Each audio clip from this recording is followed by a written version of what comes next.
राम मनोहर लोहिया कभी भी आरएसएस में नहीं रहे। उनकी किताब है, महंगी किताब है, guilty man of India's partition by Ram Manohar Lohia. ये किताब पढ़ेंगे तो उन्होंने पूरा जो आपके मौलाना आजाद का फ्रॉड है, नेहरू का फ्रॉड है, कौन कौन जिम्मेदार था, सबको एक्सपोज किया है। राम मनोहर लोहिया का संघ से कोई लेना देना नहीं था। मैं इसलिए वो किताबें आपके सामने कोट करना चाहता हूं जिससे कोई ये ना कहे कि साहब ये तो एक तरफा किताबें लिखी हुई हैं, आप इनको पढ़ा करके लोगों को बेवकूफ बना रहे हैं और लिहाजा इससे ऐसा लगता है कि हमने कोई खास किस्म के लोगों को किताबें प्रमोट की हैं।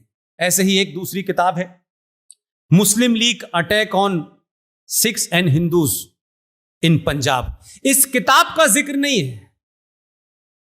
जब दिल्ली के अंदर भारत की आजादी का झंडा फहराया जा रहा था और बड़े जोर जोर से नारे लग रहे थे और भारत के विजनरी प्रधानमंत्री अंग्रेजी में धारा प्रभा भाषण दे रहे थे, जिसे भारत का हर गरीब आदमी यह सोच के बड़ा खुश था कि हमारा आदमी अंग्रेजी में भाषण दे रहा है, उसी वक्त उस समय बंगाल में और पंजाब के अंदर, पूरे पंजाब में 50,000 औरतों का रेप हुआ था। औरतें अपना सर झुकाने के लिए भागी भागी घूम रही थी। बंगाल के अंदर सड़कों पे, रेलवे स्टेशन, बस स्टैंड के अंदर लाशें पड़ी हुई थी हिंदुओं की और औरतें, मां, बच्चे ढूंढ रहे थे उनकी लाशें, जिस वक्त दिल्ली के अंदर झंडा फहराया जा रहा था। उस वक्त का सारा वर्णन, उसका एक एक थाना, किस पुलिस थाने की यह घटना है, इस किताब का नाम है Muslim League attack on Sikhs and Hindu in Punjab by Gurbachan Singh Talib. यह किताब भी मेरे पास है। इनका कोई संबंध संघ से नहीं है। हमने सही किताबें तक पहुंचने नहीं दी, और पहुंच गई तो हमने पढ़ के उनको काउंटर नहीं किया। लिहाजा एक किताब और है, आप पढ़ सकते हैं। उस किताब का नाम है मुस्लिम पॉलिटिक्स इन सेकुलर इंडिया। आपके महाराष्ट्र के एक दानिश्वर हैं, अब नहीं हैं, अब उस परिवार का एक आदमी राज्यसभा में है, उनका नाम था हामिद दलवई। तो आपको पता चलेगा कि अलीगढ़ मुस्लिम विश्वविद्यालय का जो संस्थापक था, जिसका नाम था सर सैयद अहमद खां, वो कितना बड़ा फ्रॉड था, कितना एंटी इंडिया और एंटी हेट्रेड था। लेकिन ऐसे लोगों को हमारे बारे में यह झूठ करके बताया गया कि सर सैयद ने अपनी बातों में एक दिन यह कहा कि हिंदुस्तान एक बहुत खूबसूरत दुल्हन है और एक हिंदू उसकी एक आंख है, एक मुस्लिम उसकी आंख है। अगर एक भी आंख खराब हो गई तो यह हिंदुस्तान बहुत बदसूरत लगेगा। पूरी जिंदगी निकल गई मेरी अलीगढ़ यूनिवर्सिटी में। बड़े बड़े दानिश्वरों की किताबें मैंने पढ़ डाली और मैंने पूछा कि सर सैयद ने यह कहां बोला था। एक साहब ने रिसर्च की, उन्होंने कभी नहीं बोला था। यह तो उस वक्त की वक्ती जरूरत थी, इसलिए यह फैलाया गया।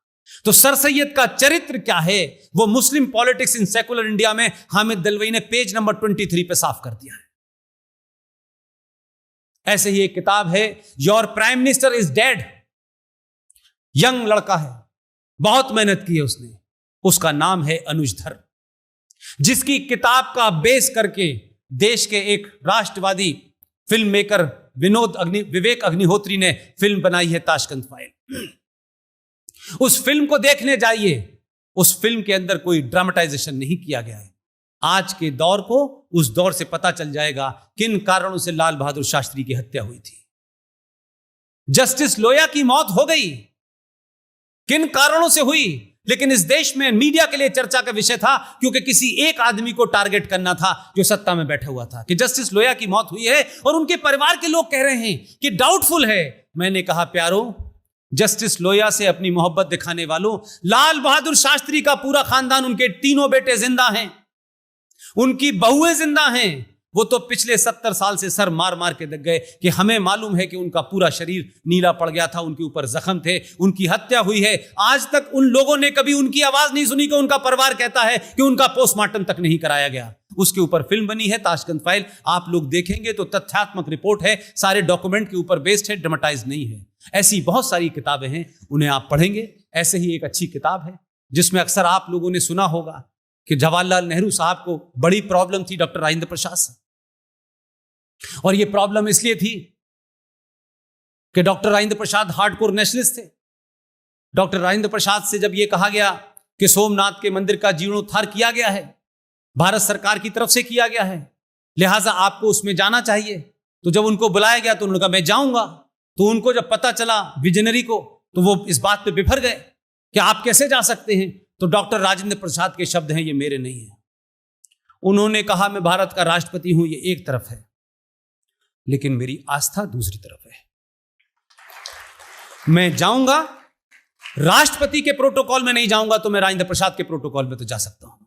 वो गए, उनके जाने से विजनरी प्रधानमंत्री को इतनी तकलीफ हुई कि उस दिन के बाद से डॉक्टर राजेंद्र प्रसाद के विदेशी दौरों को खत्म कर दिया गया। डॉक्टर राजेंद्र प्रसाद की एक तरीके से इनडायरेक्टली हत्या कर दी गई। डॉक्टर राजेंद्र प्रसाद 4 दिन के लिए बीमार हुए, 4 दिन के लिए बीमार हुए। उन्हीं विजनरी प्रधानमंत्री ने लाल बहादुर शास्त्री को बुला करके कहा कि मुझे लगता है कि वो अब बचेंगे नहीं, उनकी तबीयत खराब है, आप उनके लिए दिल्ली में उपयुक्त स्थान ढूंढने के कहा उनकी अंत्येष्टि होगी। लाल बहादुर शास्त्री दिल्ली का दौरा करने के बाद आए, उन्होंने कहा साहब विजय घाट ऐसा लगता है कि वहां उनकी अंत्येष्टि होगी। जब तक ये सब बात होती वो बेचारे ठीक हो गए, वो वापस आ गए। इस घटना के मर्म में जाइए, उनको अस्थमा की बीमारी थी।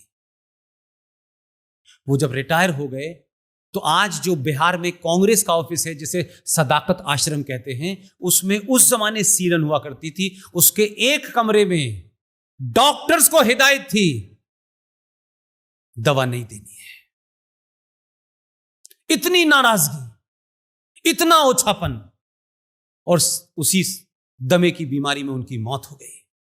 और जब उनकी मौत हो गई तो डॉक्टर राधाकृष्णन से कहा कि आप उनके जनाजे में नहीं जाएंगे।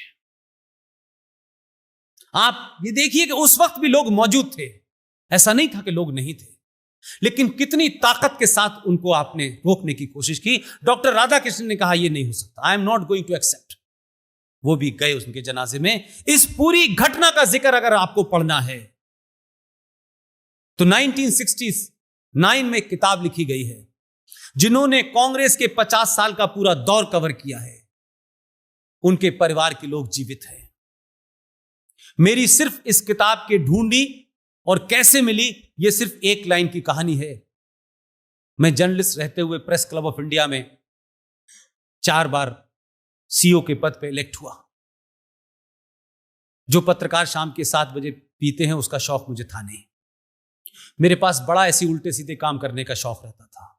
मैंने कबाड़े में से कुछ किताबें निकाली तो मुझे पता चला कि प्रेस क्लब जो 1957 में बना है, उसके फाउंडर का नाम है दुर्गा दास। ये दुर्गा दास हिंदुस्तान टाइम्स के एग्जीक्यूटिव एडिटर हुआ करते थे। उन्हीं का बेटा बाद में दार्जिलिंग से मेंबर ऑफ पार्लियामेंट बना, जिसका नाम इंद्रजीत था। जिनकी बेटी सबीना इंद्रजीत आज भी जीवित है, टाइम्स ऑफ इंडिया में नौकरी करती थी, आजकल फ्रीलांस करती है। उस दुर्गा दास ने, मैंने तो इस बहाने निकाला कि वो प्रेस क्लब के फाउंडर प्रेसिडेंट थे। मैं जब पढ़ते पढ़ते आगे आया तब मुझे पता चला कि इन्होंने तो बड़ी जबरदस्त किताब 1969 में लिखी है। उस किताब का नाम है India from Curzon to Nehru and after by Durga Das, published in 1969। उसके 353 नंबर पेज पे, चैप्टर नंबर 13 पे पूरा ये घटना लिखा हुआ है। ये वो हार्डकोर कांग्रेसी थे, हार्डकोर नेहरू जी के खास थे, लेकिन सच लिखने की उसमें हिम्मत थी। उस किताब के बारे में भी आपसे कोई सवाल नहीं करेगा। उस किताब मार्केट में अवेलेबल है, 500 कुछ रुपए की है, पढ़ लें उस किताब। एक आखिरी किताब और आपको बताना चाहता हूं। उस किताब का नाम है the viral version of history. 1947 Kashmir के ऊपर लिखी गई किताब है। उस किताब को लिखा है प्रेम शंकर झा ने, और इस किताब को आप पढ़ेंगे तो आपको एक मजे का, एक ऐसा तथ्य पता चलेगा जिसका जिक्र हम लोग बताया नहीं गया। आप सबको याद होगा कश्मीर को लेकर के नेहरू जी की अलग राय थी और सरदार पटेल की अलग राय थी। उसमें सैम मानेकशॉ का इंटरव्यू प्रेम शंकर झा ने लिया है। जीवित हैं, आज भी बड़े पत्रकार हैं, हार्डकोर एंटी बीजेपी आरएसएस हैं। ये उनका अधिकार है, वो किसी के खिलाफ रहे। इसलिए मैं कहता हूं कि किताब उन्होंने जो संदर्भ में लिखी है, किताब से ज्यादा वो इंटरव्यू महत्वपूर्ण है जिसका जिक्र उन्होंने किया है। वो 1996 में किताब छपी है, मार्केट में अवेलेबल है, आप ले सकते हैं। उस किताब में यह बताया गया कि नेहरू जी अपनी फिलॉसफी में जिस वक्त कश्मीर के ऊपर भाषण दे रहे थे, उसी कमरे के अंदर लॉर्ड माउंटबेटन भी बैठे हुए थे, उसी कमरे में पटेल भी बैठे हुए थे, उसी में सैम मानेकशॉ भी बैठे हुए थे, और बहुत से ऐसे लोग थे जिन्हें ताली बजानी थी सिर्फ। और नेहरू जी लगातार कश्मीर को ये जस्टिफाई कहने की बात कर रहे थे कि कश्मीर कुछ में स्पेशल है, कश्मीर ऐसा है, कश्मीर वैसा है, हमें ये सोचना है, इतिहास का जिक्र देने लगे। और देते देते जब वो लगातार छत की तरफ देख रहे थे तो सरदार पटेल को बड़ी अनकंफर्टेबल फील कर रहे थे। ये उसमें वर्णन है पूरा। तो सरदार पटेल ने उसी अंदाज में, उसी भरी सभा में जब नेहरू जी ये भाषण दे रहे थे, बहुत गुस्से में झुंझलाते हुए नेहरू जी से पूछा हिंदी में कि नेहरू तुम्हें कश्मीर चाहिए कि नहीं चाहिए? तो नेहरू जी ने अपने फिलॉसफिकल अंदाज में करते हुए उन्होंने कहा व्हाई नॉट। जब उन्होंने कहा व्हाई नॉट तो सरदार पटेल ने सैम मानेकशॉ के कान में कहा तुम्हें हुक्म मिल गया, जाओ। यह सैम मानेकशॉ ने पूरा वर्णन किया है। और बाद में सरदार पटेल के बारे में उन्होंने कहा कि मैंने सरदार से पूछा कि आपने हिंदी में क्यों पूछा? बोले अंग्रेजी में पूछता तो माउंटबेटन को पता चल जाता। तो उस वक्त भी लोग कितने हालात में दबे हुए थे, उस बीच से रास्ता निकाला उन्होंने। आज तो हालात आपके लिए खुले हुए हैं, कोई रास्ता नहीं निकालना है। थैंक यू वेरी मच, बहुत बहुत शुक्रिया आपका।